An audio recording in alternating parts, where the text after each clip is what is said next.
Deli Müslümana malume ve tevaye berya dehmeha me teva behevre me gaveki bixir u gaveki mazım abi ve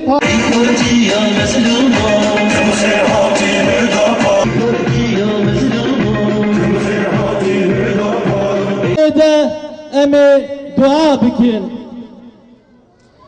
Bismillahirrahmanirrahim.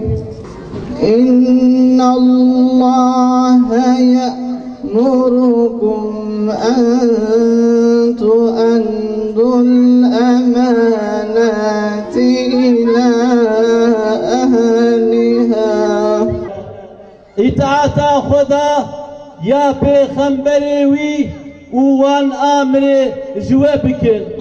Û Resûlê Xuda ve ji bo Deli Müslümana malume ve tevaye berya dehmeha me teva behevre me gaveki bixir û gaveki mazım abi ve partiya me nû ve partiya me pak û pakış em behevudin bidin naskirin.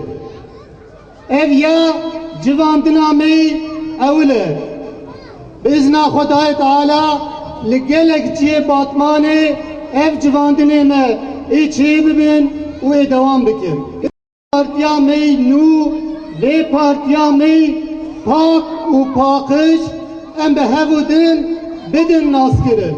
Ev ya civandina me evle bizna Xudayê Teala li gelek çiye batmanê ev civandinê me çê bibin û ê dewam bikin.